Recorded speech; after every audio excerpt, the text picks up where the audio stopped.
వేట కోసం వెళ్లారు. కమ్యూనికేషన్ తప్పడం వల్ల రూట్ తప్పి బంగ్లాదేశ్ కోస్ట్ గార్డుకు చిక్కినటువంటి ఇండియన్ మత్స్యకారులంతా ఈరోజు కుటుంబాల వద్దకు చేరుకోవడం జరిగింది. మన విశాఖకు సంబంధించి 9 మంది మత్స్యకారులు కూడా ఈరోజు జెట్టి వద్దకు చేరుకొని కోస్ట్ గార్డు సిబ్బంది అయితే వాళ్ళ కుటుంబ సభ్యులకు అప్పగించడం జరిగింది.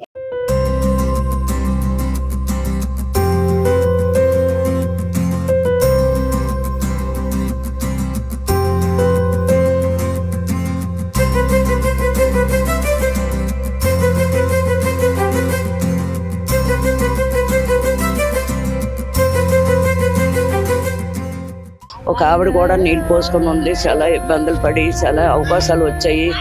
ఎందుకంటే మా లాంగ్వేజ్ తెలుగు, హిందీ ఇంగ్లీష్ మాట్లాడు బంగ్లా మాట్లాడితే మాకు అర్థమయ్యేది కాదు. సిప్పాకల్ ఫోన్ లాగేసుకున్న ఫోన్ గంగలోకి వెళ్తానికి జరుగుతుంది, నాతో జరగదు అనమాట. మా ఫ్యామిలీలు ఎలాగున్నాయని కూడా మాకు తెలియదు. నిజంగా చెప్పాలంటే వీళ్ళందరికీ ఇది ఒక పునర్జన్మ.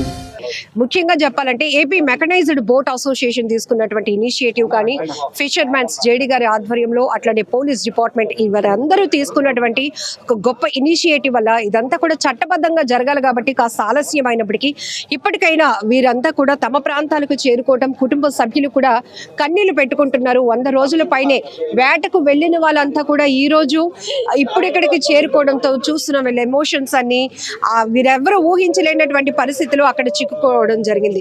ఏం జరిగింది అసలు? ఎప్పుడు వెళ్ళారు మీరు వేటకి? మీ వైఫ్ కూడా ప్రెగ్నెంట్ కదా, మా ప్రెగ్నెంట్ టైంలో మీరు పక్కనే ఉంటే బాగుంటుంది అని ఆవిడ ఎక్స్పెక్ట్ చేశారు. చెప్పండి, ఏమైంది అసలు? ఆ రోజు ఏం జరిగింది? ఆ రోజు మిస్టేక్ బట్టి అలాగే వెళ్ళిపోయాం మేడం. ప్రాబ్లం పెట్టి బోట్ ఆ బోర్డర్ నుంచి వెళ్ళిపోయింది మేడం. అంటే కమ్యూనికేషన్ సిస్టమ్ అది ఉంటుంది. జీపీఎస్ సిస్టమ్ ఇంజిన్ రిపేర్ ఆగిపోతే పని చేయదు మేడం. దానికి ఛార్జింగ్ ఉంటేనే పని చేస్తే, ఛార్జింగ్ లేకపోతే ఆగిపోతాయి సెట్లు అన్నీ.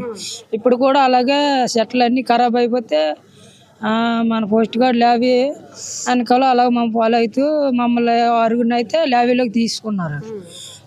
3 మ్యాన్ డ్రైవింగ్ చేసిన వాళ్ళు మాత్రం బోట్లో నుంచుకున్నారు. అలాగా ల్యాబీని ఫాలో అవుతూ అలాగ వచ్చింది. మమ్మల్ని ల్యాబీ కూడా బాగానే చూసుకున్నారు, బయటకు కూడా వెళ్ళలేదు మేడం. మీరు ఎప్పుడు వెళ్ళారు ఇక్కడ నుంచి? వేటకి ఎప్పుడు బయలుదేరారు? అక్టోబర్లో 10 నెల 16వ తేదీన 12వ తేదీన వేటకి వెళ్ళారండి ఇక్కడ విశాఖపట్నం శ్రీకాకుళం నుంచి. సో అంటే కుటుంబ సభ్యులకి అంటే ఎన్ని రోజుల కోసమని మీరు ప్రిపరేషన్ వెళ్ళారు వేటకి? మేమంతా 20 days అలాగా ప్రిపేర్ అయ్యి వెళ్ళాం మేడం. కానీ ఇంకా అక్కడికి వెళ్ళిన తర్వాత మిమ్మల్ని వాళ్ళ అక్కడ ఎలా చూసుకున్నారు? ఇబ్బంది పడ్డారు? ఫ్యామిలీస్ దూరం అయిపోయి ఫోన్లు అవి కమ్యూనికేట్ అవ్వడానికి అయ్యిందా మీకు? ఫోన్లే గట్రా రావలేదు మేడం. ఫోన్లు అయితే చాలా ఇబ్బంది అయిపోయింది. ఫోన్లు అయితే మాకు అందుబాటులో లేవు. ఫ్యామిలీకి వాళ్ళ పెద్ద అధికారుల ఫ్యామిలీకి ఫోన్లు చేస్తామని మాకు ఫోన్లు ఇవ్వట్లేదు, లాక్లు పెట్టాలి. దానివల్ల మరి టెన్షన్ పోయేవాళ్ళు. ఒక పూట అలా తింటే సగం తినేసాక మళ్ళీ కూర్చుండిపోయారు మేడం. టెన్షన్ కాదు, చాలా ఎక్కువ టెన్షన్ ఉండేది మేడం. కూడా మాకు ఫుడ్ అదే బాగాలేదు మేడం. ఎందుకో తింటే అలాగ ఆకలితో ఉండేది మేడం. చాలా ఇబ్బంది పడ్డాం అక్కడ ఆ లాంగ్వేజ్ మాకు కూడా ప్రాబ్లం మేడం. ఎందుకంటే మా లాంగ్వేజ్ తెలుగు, హిందీ ఇంగ్లీష్ మాట్లాడు బంగ్లా మాట్లాడితే మాకు అర్థమయ్యేది కాదు. మాకు బాగా వాళ్ళ మధ్యన టెన్షన్గా ఉండేది. మేము ఎంతట్లో అక్కడి నుంచి బయటపడతామో అన్నిటికీ మాకు అనిపించేది మేడం. అక్కడ మాకు ఒక రకం నాకు అనిపించింది. మీకు మీ అబ్బాయి పుట్టాడు అన్న విషయం వచ్చిందా? మొన్న రిలీజ్ చేసిన తర్వాత చెప్పారు మేడం. అప్పుడే మొబైల్లోనే ఫోటో చూపించారు మేడం. అంతకుముందు మాకు తెలియదు, మా ఫ్యామిలీలు ఎలాగున్నాయని కూడా మాకు తెలియదు మేడం. చాలా మిస్ అయ్యారు. చాలా మిస్ అయ్యాం, చాలా బాధ కూడా పడ్డాం మేడం. చాలా బాధపడిపోయింది. మీ అబ్బాయా? మా అబ్బాయి అండి. బోటు 13వ తారీఖున బయలుదేరిందండి. అప్పటి నుంచి మరి మాకు చాలా చేసుకొని అందరి దగ్గరికి తిరిగాము. ఎవరు చేసినా సరే వెళ్ళాము, అందరూ సాయం చేశారు. మా ఊరు చిన్నారావు గారే అన్నీ మరి లాస్ట్ వెళ్ళిన వరకు అప్పటి వరకు ఉన్నారు మాతో. ఏదో అతనే అందరితో డబ్బులు ఇప్పించి కొద్దిగా మాతో అన్నీ తిరిగాడు. మాల్లో ఉన్నాడు కూడా చూడలేదు, మా ఇల్లు శైలిని కూడా చూడలేదు. మాతో ఎక్కడికైనా వచ్చారు. అలాగా ఉనియా విశ్వేత్తలు కూడా అన్నీ మాకు చూశారు. అందరూ చంద్రబాబు నాయుడు, కళ్యాణ్ బాబు అందరూ సాయం చేశారు. ఇప్పుడు వేట కోసం వెళ్ళినప్పుడు ఇన్ని రోజుల్లో వచ్చేస్తారు అంటే మీకు ధైర్యంగా ఉంటది, కానీ ఒక్కసారిగా ఇన్ని రోజులు కొన్ని రోజులు అంటే 4 రోజులకు వచ్చేస్తాయని మేడం చెప్పింది. అదమ్మా ధైర్యం పడ్డాం. మళ్ళీ ఎప్పుడైతే మరి రారని అన్నారో అక్కడ కూడా మనిషి ఇదైపోయిందని మాకు ఇన్ఫర్మేషన్ వచ్చింది. అయ్యా అనేసి మరి ఎలాగొస్తారు ఏంటని చాలా ఆందోళన పడ్డాము. ఆందోళన పెడితే యూని ఆఫీస్లో మీటింగ్ పెట్టారు, యూని ఆఫీస్ పెద్దలు కూడా. అయితే వస్తారమ్మని కూడా పెద్దలు కూడా ధైర్యం చెప్పారు మాకు. ధైర్యం చెప్పినా సరే మా ధైర్యం కూడా ఇంకా మాకు కోలుకోవట్లేదు మాకు. అలాగని మా ఊరు చిన్నారావు గారు మా ఇంటికి వచ్చాడు, అక్క వచ్చేస్తారు భయపడకండి కొద్దిగా మా ధైర్యం చెప్పారు. అలా యూనియాబ్స్ పెద్దలు కూడా వచ్చేస్తారమ్మా అనేసి అతను వాళ్ళు కూడా మాకు హామీ ఇచ్చారు. అందరూ చేశారు, అన్ని చేశారండి. అంతేనండి. మీ అమ్మగారు బాగా గుర్తొచ్చారండి గుర్తొస్తారు మేడం. ఏం జరుగుతుందో అసలు అర్థమైందా అక్కడ? అక్కడ ఏమైందో కూడా మాకు తెలీదు. అసలు ఇంట్లో దగ్గర ఫ్యామిలీలు ఎలాగున్నారో ఎవరు ఎలాగున్నారో అని కూడా తెలియదు. జైల్లోని అంత ఇబ్బందులు పడిపోయి ఉండేవాళ్ళము. ఎప్పుడు రిలీజ్ అవుతాం అన్నట్టు ఉండేది జైల్లో. ఎలాగ ఉన్నది కూడా విశాఖపట్నం ఫ్యామిలీలు ఎలాగున్నారో కూడా తెలిసేది కాదు. ఎవరు ఏటైపోయారో ఏటనేది మేము ఎలాగున్నామని కూడా విశాఖపట్నం తెలిసేది కాదు. విశాఖపట్నంలో ఉన్న వాళ్ళు అక్కడ ఎలాగున్నారో మాకు తెలిసేది కాదు. జైల్లో అంత ఇబ్బందులు పడేవాళ్ళము. ఫుడ్ అది పెట్టేవారు కానీ మాకు తినాలనిపించేది కాదు. అంత బాగా ఉండేది. ఫోన్లు లేవు, అసలు ఏమీ లేవు. ఫోన్లు వాళ్ళు తీసుకున్నారు, సిప్ ఎక్కగల ఫోన్లు లాగేసుకున్నారు. ఫోన్లు, ఆధార్ కార్డులు ఇవన్నీ అంత ఇబ్బందులు పడేవాళ్ళు మాకు. మీకు తెలుస్తుందా మీరు బోర్డర్ వైపు వెళ్ళిపోతున్నారు అని? అసలు మీకు తెలియదు. అంతే, కరెంటు బోట్ అయిపోయింది. బోట్ అయిపోతున్నా నుంచి కిందన రిపేర్ చేస్తున్నాం. రిపేర్ చేసి స్టార్ట్ అవుతుంది, వెళ్ళాం. మన బోర్డర్ లోకి వస్తుంది, ఈ లోపు వచ్చి పట్టేసుకున్నాడు చిప్పాడు. మన బోర్డర్ లోనే ఉన్నారా? మన బోర్డర్ లోనే ఉన్నాం. మన బోర్డర్ లోకి వచ్చి లాక్కి వెళ్ళిపోయాడు రోప్ వేసుకొని. మరి అక్కడ ఏటైందో తెలీదు. సో అక్కడ వెళ్ళిన తర్వాత మీలానే చాలా మంది ఉన్నారు కదా మన బోల్డ్ మంది ఉన్నారు కానీ మాట్లాడుకొని బోర్డర్లో వేరే దగ్గరికి వెళ్ళి రోప్ వేస్తున్నాము. రోప్ వేసేలోపు ఈ లోపు సిక్కుడు వచ్చి కల వేస్తాడు. మరి అక్కడ ఈడిసుకెళ్ళిపోయాడు బంగ్లాదేశ్కి. మరి అక్కడ ఏటైంది అనేది ఇంకా ఫ్యామిలీలు ఎలాగున్నారు కూడా మాకే తెలిసేది కాదు.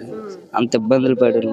అంటే బంగ్లాదేశ్ బోర్డర్ వరకు మీరు వెళ్ళిపోవడం అంటే ఎన్ని నాటికల్ మైళ్ళ దూరం ఉంటుందమ్మా? అంత బోర్డర్కి వెళ్ళిపోలేదు. మా ఇంజిన్ ఆగిపోవడమే పెద్ద రిపేర్ వచ్చింది. అదే పెద్ద మిస్టేక్. ఈ లోపు సిప్పుడు వచ్చి కల వేస్తాడు. కల వేసి రోప్ వేసుకొని ఈడ్చుకెళ్ళిపోయాడు. అంతే మేడం. ఇప్పుడైతే కొద్దిగా హ్యాపీగా అనిపిస్తుంది బంగ్లాదేశ్ నుంచి వచ్చి. సో మీ ఫ్యామిలీ బాగా మిస్ అయ్యారు అందరూ. అసలు ఏం జరిగిందో తెలియక పిల్లలు బాగా మిస్ అయ్యాం సార్. మిస్ అయితే చాలా మిస్ అయ్యాము. 20 రోజులకి వచ్చేవాళ్ళము, 100 రోజులకి వచ్చామంటే ఎంత మిస్ అయ్యామంటే ఆ బాధ అనేది మాకు తెలుస్తుంది. అది అవి మాట్లాడి ఇంకా అయ్యే మాటలు మేడం. పిల్లలు డాడీ ఎప్పుడు వస్తారు అలా అడిగేవాళ్ళండి. హెల్త్ కూడా బాగాలేదు, పిల్లలకు కూడా డాడీ మీద టెన్షన్ పెట్టేసుకుని నాకు కూడా బాగాలేదు, పిల్లలకు కూడా బాగాలేదు. అసలు ఇప్పుడు కూడా బాగాలేక ఇంటికాడ ఉంచుతాం. ఇప్పుడు వచ్చానండి. బోట్కి ఐసు ఆయిలేదు అంతా వేసి ఏట్లకి వెళ్ళారమ్మా. ఏట్లకి వెళ్ళా బోట్ అక్కడ పట్టించాక ఇక్కడ భార్య పిల్లలు చాలా బాధలు పడ్డారు. ఆ బోటు వాండర్ కూడా ఎవరు కాళ్ళు పట్టుకోవాలి అందరినీ కూడా రికమెండేషన్ చేయించారు. అయినా అక్కడ వదలలేదు. ఇక్కడ నాయకులు మాట్లాడుకొని ఆ తర్వాత ఇక్కడ ప్రెసిడెంట్లు, యూనియన్ ప్రెసిడెంట్లు వాళ్ళు మాట్లాడి ఏడీ ఆఫీస్ గారు ఆదుకున్నారు. ఏడీ ఆఫీస్ వాళ్ళు ఫిషింగ్ హార్బర్లను ఆదుకొని ఇవన్నీ అందరూ రికమెండేషన్ వల్ల వచ్చారు. ఇక్కడ భార్య పిల్లల మట్టుకి చాలా ఇబ్బందులు పడ్డారు. ఒక ఆవిడ కూడా నీళ్ళు పోసుకొని ఉంది. చాలా ఇబ్బందులు పడి చాలా అవకాశాలు వచ్చాయి. బోటు వాండర్ కూడా చాలా పన్నెండు బాధలన్నీ పడ్డాడు. అక్కడ ఈ ఏడీ ఆఫీస్ వాళ్ళు, యూనియన్ ఆఫీస్ వాళ్ళు ఆదుకున్నారు. అక్కడ నాయకులతో మాట్లాడి ఇక్కడ నాయకులు కూడా మాట్లాడి ఆదుకొని వాళ్ళకి ఇబ్బందులు లేకుండా బోట్ ఇక్కడ వరకు ఫిషింగ్ హార్బర్ తీసుకొచ్చారు. సముద్రం మీద వేట అంటే ఎప్పుడు దినదిన గండమేనమ్మా. ఎప్పుడు ఏట ఆడతారు. ఎప్పుడు కూడా ఇవి ఒక తోడ ఎట్లని చేపలకి వెళ్తారనమాట. ఎప్పుడు ఇది వాళ్ళకి దొరికిపోతామంటే తప్పకుండా కూడా బోట్లు వదలరు.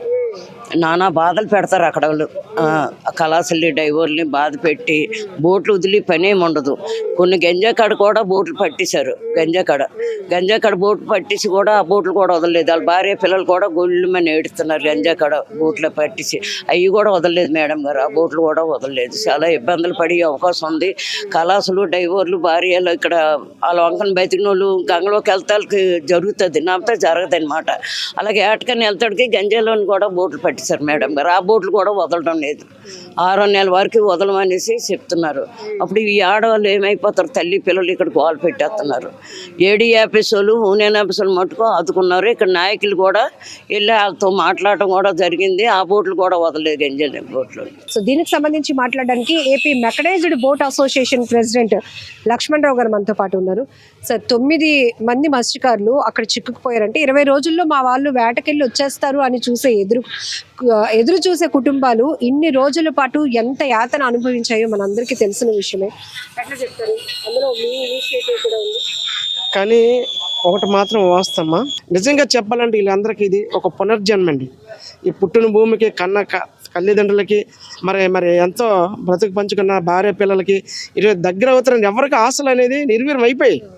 కానీ అటువంటి పరిస్థితుల్లో వీళ్ళందరూ ఒకసారి వచ్చేసరికి మరి వాళ్ళ భార్య పిల్లలు ఆనందానికి ఇంకా అద్దులే. మరి మేము కూడా వీళ్ళకి ఒక మంచి వాతావరణం వచ్చిన వాళ్ళకి మరి సాలువాపు పూలదండలతో కాకుండా మందుగుండి సామాగ్రి మరి దప్పులు వాయింపులతో ఎంతో ఘనంగా వాళ్ళకి స్వాగతం పలికి మరి వాళ్ళ తాలూకా కుటుంబాలకి వీళ్ళందరం కూడా, అలాగే ఈ సందర్భంలో మళ్ళీ మన ప్రభుత్వం వారు వాళ్ళకి నిత్యావసర వస్తువులు కూడా ఇవ్వడం జరిగింది. అంతేకాకుండా వీళ్ళు వెళ్ళిన 93 రోజులు కూడా సుమారుగా మన రాష్ట్ర ప్రభుత్వం ఒక్కొక్కరికి నెలకు 10,000 రూపాయలు చొప్పున 30,000 ఒక్కొక్కరికి ఇవ్వడం జరిగింది. మరి ఏపీ మెకనైజ్డ్ అసోసియేషన్ తరఫున ఒక 10,000 రూపాయలు ఇవ్వడం జరిగింది. అలాగే స్థానిక ఎమ్మెల్యే గారు వంశక శ్రీనివాసరావు గారు ఆయన ఒక 5,000 ఇవ్వడం జరిగింది. సుధాకర్ గారు ఇక్కడ సౌత్ ఇన్ఛార్జ్ అని నిత్యావసర వస్తువులు జరిగింది. అలాగే నెల్లిమర్ల స్థానిక ఎమ్మెల్యే లోకమాధవ్ గారు కూడా ఒక 15,000 రూపాయలు వాళ్ళకి ఇవ్వడం జరిగింది. ఇలాగా కూటమి ప్రభుత్వంలో సంబంధం ఉన్న వాళ్ళందరూ కూడా, అలాగే మా అసోసియేషన్ నుంచి కూడా ఎవరికి తగినంత సాయం వాళ్ళు చేసి వాళ్ళు ఆర్థికంగా అన్ని విధాలుగా ఆదుకున్నాం. అంతేకాకుండా ఈరోజు ఎవరి కాదండి, ఇది కూటమి ప్రభుత్వం కృషి. ఎందుకంటే మ్యూచువల్ అండర్స్టాండింగ్, మన భారతీయులు బంగ్లాదేశ్ దేశంలో ఎంతమంది ఉన్నారు వాళ్ళు ఇడిచిపెట్టడానికి, అలాగే బంగ్లాదేశ్ ఫిషర్మెన్లు కూడా మన భారతదేశంలో కొంతమంది ఉన్నారు వాళ్ళు ఇడిచిపెట్టడానికి ఒక మ్యూచువల్ అండర్స్టాండింగ్ మీదుగా మరి 2 ప్రభుత్వాలు మాట్లాడుకొని, ఎందుకంటే ఇటువంటి సిచ్యువేషన్లో ఈరోజు పొరుగు దేశం పాకిస్తాన్కి మనకి ఎంత ఇదిగా ఉందో దానికంటే ప్రమాదమైన వాతావరణంలో ఈరోజు బంగ్లాదేశ్లో మనం ఉన్నాం, అది మీకు తెలుసు. ఇటువంటి పరిస్థితుల్లో మరి కేంద్ర రాష్ట్ర ప్రభుత్వాలు నిజంగా చెప్పాలంటే గౌరవ ముఖ్యమంత్రి చంద్రబాబు నాయుడు గారు అయితేనేమి, మరి డిప్యూటీ సీఎం పవన్ కళ్యాణ్ గారు అయితేనేమి, అలాగే లోకేష్ బాబు గారు అయితే వీళ్ళందరూ ఎంతో శ్రద్ధతో, అసలు ఇలా ఏంటంటే ఒక నాయకుల్లా కాదండి, వాళ్ళ కుటుంబంలో ఒక ఫ్యామిలీస్ నెంబర్ మిస్ అయినట్టుగా వాళ్ళు ఎంతో శ్రద్ధతో చర్య తీసుకొని, భర్త గారు అయితే ఇంకానండి ఆఫీస్కి వెళ్తే నాది బాధ్యత, నేను తీసుకొస్తా, మీరేం భయపడ చెప్పేవారు. కానీ మరి తెల్లారితే టీవీ వేస్తే ఎవరెవరు భారతీయులు చంపేశారనేసరికి ఆందోళన కలిగి మళ్ళీ ప్రభుత్వాలు మళ్ళీ ఎటు నుంచి ఎటు అవుతుందో మన ప్రయత్నం విఫలం అవ్వకూడదని మనం ఏం చేస్తామంటే అక్కడ బంగ్లాదేశ్లో బెనర్జీ గురించి ఒక లాయర్ని కూడా మనం పెట్టడం జరిగింది. ఆయన కూడా ఎప్పటికప్పుడు మనకి అక్కడ ఉన్న సమాచారం మనకి చేరవేయడం, ఆ లాయర్కి ఇవ్వాల్సిన ఫీజులు కూడా మనం బోటు వాండతో ఇప్పించి, ఎందుకంటే ఎంత బాధపడడం కారణం అంటే గతంలో బంగ్లాదేశ్కి మనకున్న వాతావరణం చాలా మంచిగా ఉండేది, స్నేహపూర్వకంగా ఉండేది. ఈరోజు వాళ్ళకి మనకి శత్రు దేశాలుగా తయారయ్యాం. ఎందుకంటే బగ్గుమంటుంది వాళ్ళకి మనకి. ఇటువంటి పరిస్థితుల్లో మనం చిక్కుకోవడం వల్ల మనకి అంత ఇబ్బంది పడవలసి వచ్చింది.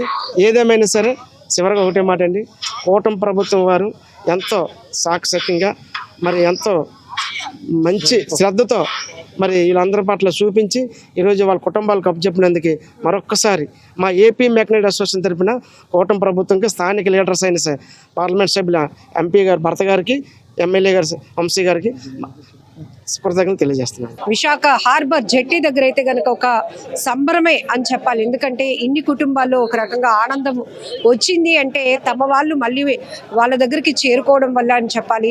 ఒక్కొక్కరిని చూస్తున్నారు కదా, ఎమోషన్స్ పట్టుకొని హత్తుకొని ఏడ్చేస్తున్నారు. ఏం తిన్నారు, ఎలా ఉన్నారు, అక్కడ ఎలా ఉంది అనేది ఒక బాధ అయితే 100 రోజుల పాటు హఠాత్తుగా మిమ్మల్ని మిస్ అయిపోయాం, కమ్యూనికేషన్ లేదు, పిల్లలు మిమ్మల్ని అడుగుతున్నారు అనే వాళ్ళు కొంతమంది.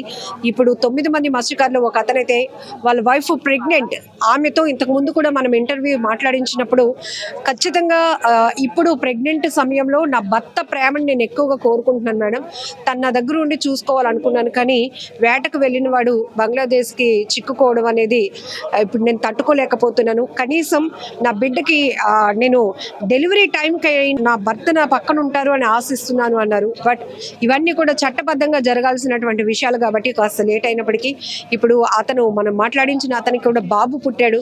కనీసం తను ఒక తండ్రిని అయ్యానని, కొడుకు పుట్టాడు అని ఆనందమైనటువంటి కబురు కూడా అతనికి అందలేనటువంటి పరిస్థితి. బట్ అక్కడ ఉన్నటువంటి లాంగ్వేజ్ ప్రాబ్లం కావచ్చు, ఫుడ్ కల్చర్ కూడా డిఫరెంట్గా ఉంటుంది. వీటన్నిటి వల్ల అనేక రకాలుగా బాధలు పడ్డామని కూడా మత్స్యకారులు చెప్తా ఉన్నారు.